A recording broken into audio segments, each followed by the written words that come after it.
찬송가 299장을 찬양하며 8월 29일 월요일 새벽 기도회를 하나님께 올려드립니다.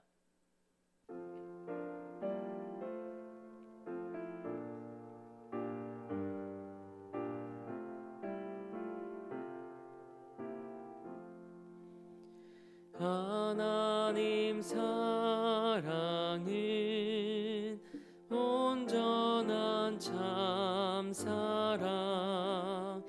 내 맘에 부어 주시사 충만케 하소서. 내 주님 참사랑 햇빛과 같으니 그 사랑 내게 비추사 뜨겁게 하소서. 그 사랑 앞에는 풍파도 그치며 어두운 밤도 환하니 그 힘이 크도다. 하나님 사랑은 온전한 참사랑 내 맘과 영에 채우사 새 힘을 주소서.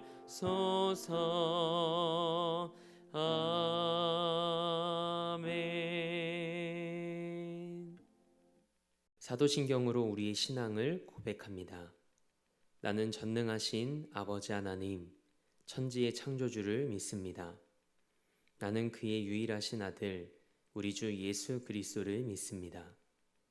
그는 성령으로 잉태되어 동정녀 마리아에게서 나시고 본디오 빌라도에게 고난을 받아 십자가에 못 박혀 죽으시고 장사된 지 사흘 만에 죽은 자 가운데서 다시 살아나셨으며 하늘에 오르시어 전능하신 아버지 하나님 우편에 앉아 계시다가 거기로부터 살아있는 자와 죽은 자를 심판하러 오십니다. 나는 성령을 믿으며 거룩한 공교회와 성도의 교제와 죄를 용서받는 것과 몸의 부활과 영생을 믿습니다. 아멘. 찬송 309장 우리 한 장도 하나님 앞에 힘차게 박수하며 찬양으로 영광 올려드리겠습니다.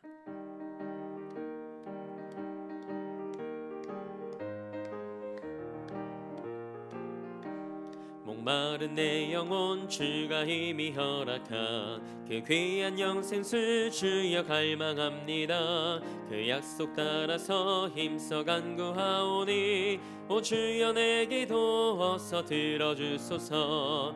예수의 사랑 예수의 사랑 바다 물결같이 내게 임하니 영광의 물결에 온전히 쌓여서 내 영혼의 기쁨 한량 없도다. 주 내게 약속한 큰 비 내려주시려 은혜의 저 구름 건너편에 떠올라 그 귀한 징조가 내게 밝히 보이니 나 힘을 다하여 주께 간구합니다. 예수의 사랑 예수의 사랑 바다 물결같이 내게 임하니 영광의 물결에 온전히 쌓여서 내 영혼의 기쁨 한량 없도다. 은혜의 소낙비 지금 흡족히 내려 구원의 큰 강물 흘러차고 넘쳐서 내 주한 모든 죄 모두 씻어버리니 나 지금 은혜를 충만하게 받았네. 예수의 사랑 예수의 사랑 바다 물결같이 내게 임하니 영광의 물결에 온전히 쌓여서 내 영혼의 기쁨 한량 없도다. 그 차고 넘치는 주의 은혜의 물결 힘차게 밀려와 내게 만족합니다. 오 할렐루야로 주를 찬송하오니 내 마음의 기쁨이 항상 충만함이라.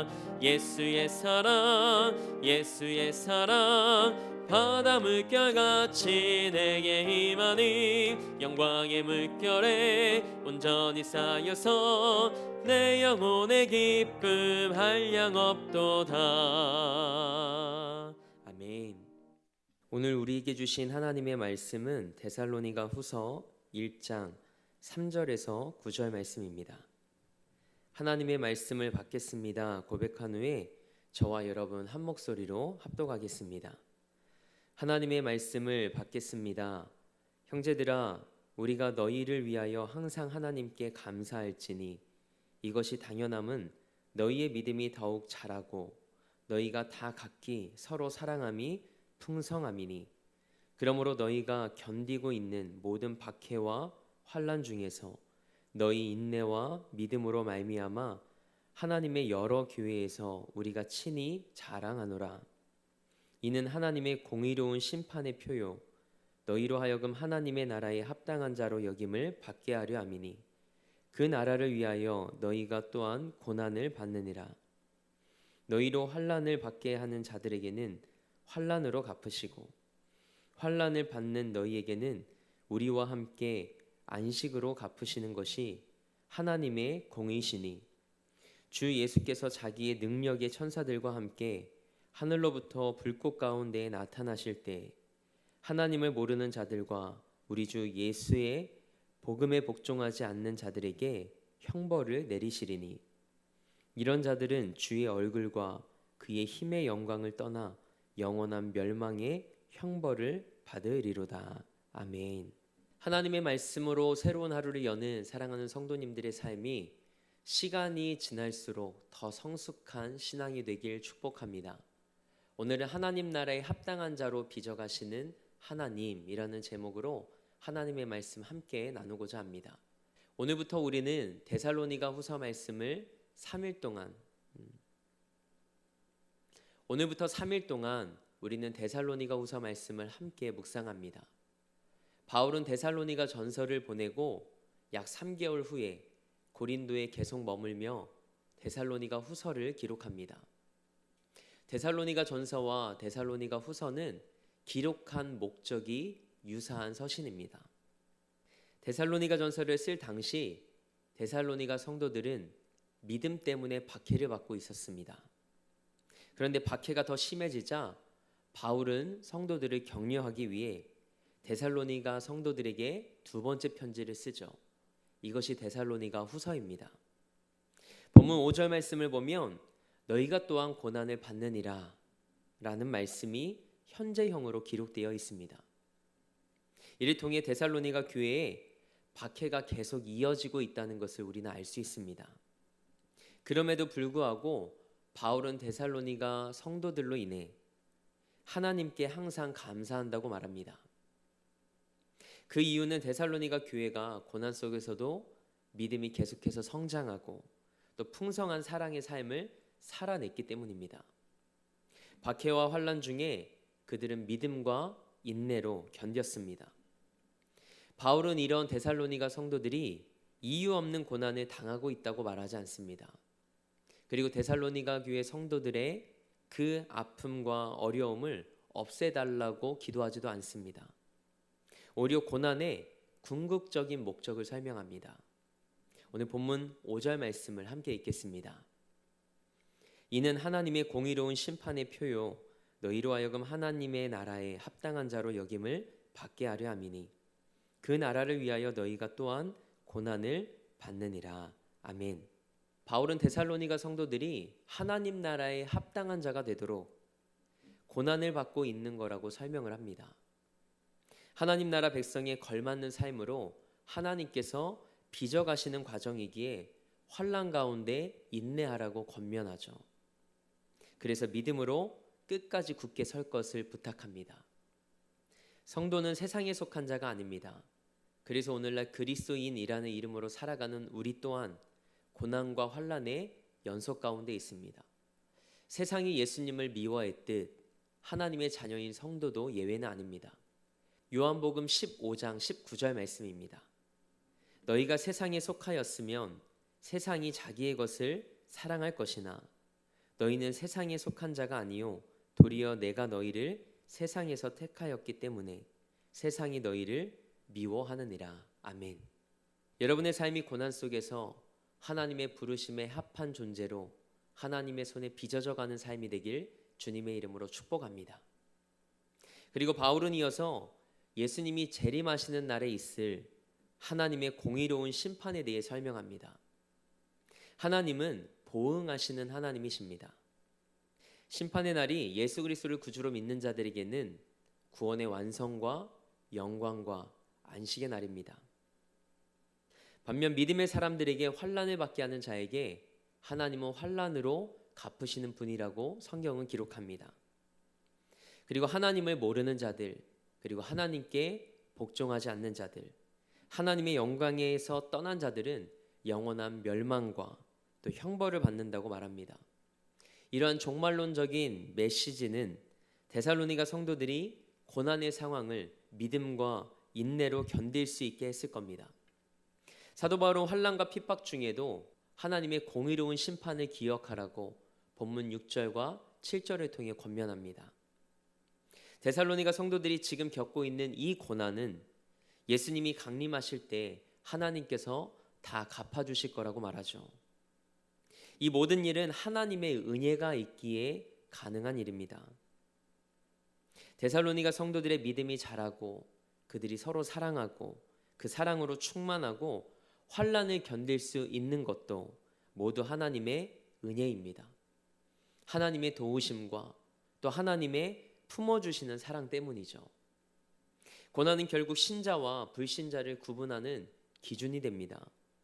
하나님의 자녀들은 고난 속에서 하나님의 자녀다운 모습으로 빚어지고 하나님 나라에 더욱 합당한 자들로 변화됩니다. 그러나 믿음이 없는 사람들은 고난이 오면 하나님을 원망하고 하나님의 뜻을 거역하면서 하나님과 멀어집니다. 사랑하는 성도 여러분, 고난 앞에서 나는 하나님과 멀어지고 있는 자인지 아니면 하나님을 더욱 의지하는 자인지 스스로 돌아보는 시간을 가져보시기 바랍니다. 환난과 핍박 그리고 온갖 종류의 고난은 과연 내가 참된 믿음을 가진 자인지를 드러내고 가리는 시험대와 같습니다. 그렇다면 우리가 어떤 삶을 살아야 하나님께 영광을 돌릴 수 있을까요? 먼저 우리가 그리스도의 형상으로 변화되어야 합니다. 로마서 8장 29절 말씀입니다. 하나님이 미리 아신 자들을 또한 그 아들의 형상을 본받게 하기 위하여 미리 정하셨으니 이는 그로 많은 형제 중에서 맏아들이 되게 하려 하심이니라. 아멘. 그리고 우리 성품 속에 갈라디아서 5장 22절과 23절에 기록된 성령의 열매가 현저히 드러나는 삶을 살아야 합니다. 허물과 죄로 죽었던 죄인들에게서 하나님의 형상이 드러나고 성령의 열매가 맺힐 때 하나님이 우리를 통해 영광을 받으십니다. 그러므로 우리는 이 소망을 품고 우리를 성도로 부르신 하나님께 합당한 삶으로 영광 돌려야 될 줄 믿습니다. 고난과 환난에는 분명 끝이 있습니다. 주님께서 다시 오시겠다고 약속하셨기 때문이죠. 그러므로 우리는 이 약속의 말씀과 소망을 붙잡아야 합니다. 다시 오실 주님께 소망을 두고 고난 속에서 절망하거나 낙심하지 말아야 합니다. 데살로니가 성도들은 사실 복음만 버리면 편안하게 풍요로운 도시에서 살 수 있었을 겁니다.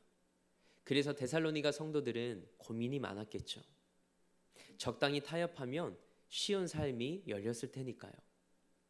하지만 바울의 이 편지를 손에 든 데살로니가 성도들은 예수님이 다시 오시는 그날 그들이 무엇을 얻게 될 것인지를 깨달았을 겁니다. 지금 데살로니라는 도시에서 겪는 어려움이 훗날 영광으로 변화될 것을 그들은 기대했을 겁니다. 그렇게 소망을 품었겠죠. 어떤 성도님이 이런 말씀을 하시는 걸 들은 적이 있습니다. 내가 예수님을 몰랐다면 지금보다 훨씬 편하게 살았을 텐데 예수님을 만나서 참 어렵게 살고 있네. 여러분 중에도 이 성도님과 같은 마음을 품고 계신 분이 계신지 모르겠습니다. 우리는 이미 예수님을 알아버렸습니다. 그래서 세상과 다른 가치관과 기준으로 살아가야 된다는 것을 잘 압니다. 하나님이 우리에게 허락하실 영광과 영원한 안식을 알기에 하나님의 자녀로 살아가는 기쁨을 누리며 그날을 소망하는 여러분의 삶이 되길 축복합니다. 하나님의 공의와 사랑 그리고 다시 오실 예수 그리스도에 대한 소망은 고난 가운데 있는 성도들의 믿음을 더욱 견고하게 했습니다. 우리도 이 진리를 믿고 약속의 말씀 위에 서서 하나님 나라에 합당한 믿음의 삶을 살아갈 수 있길 주님의 이름으로 축복합니다. 하나님께서 여러분의 고통과 아픔과 눈물을 기억하십니다. 주님께서 우리를 부르시는 그날까지 그 어떤 고난 가운데서도 낙심하지 않고 오히려 더 성숙한 믿음의 삶을 살아내시는 여러분의 삶이 되길 주님의 이름으로 축원합니다. 함께 기도하겠습니다. 하나님, 우리 삶이 하나님 앞에서 하나님 나라에 합한 삶을 살아갈 수 있길 원합니다. 고난 가운데서도 낙심하지 않고 인내하며 믿음의 성장과 사랑으로 풍성한 삶을 살아가게 하옵소서. 이것이 우리의 일상이 되게 하여 주옵소서. 그래서 하나님의 은혜 안에서 변화되고 예수님을 닮아가며 성령의 열매를 맺는 삶을 살아가길 원합니다. 그렇게 예수님이 다시 오시는 그날까지 고난을 통해 나를 빚으시고 새롭게 하시는 하나님 안에서 성장하고 성숙해져 가는 삶이 되게 하옵소서. 이 나라와 열방을 위해 기도합니다. 하나님께서 이 땅과 열방의 주인이심을 고백하오니 하나님의 때에 하나님의 방법대로 이 땅을 새롭게 하시고 고쳐 주옵소서. 하나님을 경외하며 마음에 무릎을 꿇는 믿음의 사람들을 통해 하나님의 은혜가 또 살아 역사하심이 그 어느 때보다 깊이 경험되는 이 나라와 열방이 되게 하옵소서. 우리 대림교회와 담임 목사님 그리고 우리 교회 형제교회들과 선교사님들을 기억해 주시길 원합니다. 시대적 사명을 잘 감당하는 재단과 목회자 되게 하옵소서. 그리고 우리 사랑하는 성도들의 삶과 가정과 일터에 우리 주 예수 그리스도의 은혜와 평강으로 가득하게 하옵소서. 오늘도 삶의 자리를 성전 삼아 미디어 예배로 이 하루를 시작합니다. 오늘 하루도 말씀의 확신 안에 거하고 고난이 내게 축복이고 감사임을 고백하며 성령 하나님과 온전히 동행하는 하루 되게 하옵소서. 그렇게 일하실 하나님을 기대하며 우리 삶의 목적 되시고 이유 되신 우리 주 예수 그리스도의 이름으로 기도합니다. 아멘. 하늘에 계신 우리 아버지, 아버지의 이름을 거룩하게 하시며 아버지의 나라가 오게 하시며 아버지의 뜻이 하늘에서와 같이 땅에서도 이루어지게 하소서. 오늘 우리에게 일용할 양식을 주시고 우리가 우리에게 잘못한 사람을 용서하여 준 것 같이 우리 죄를 용서하여 주시고 우리를 시험에 빠지지 않게 하시고 악에서 구하소서. 나라와 권능과 영광이 영원히 아버지의 것입니다. 아멘.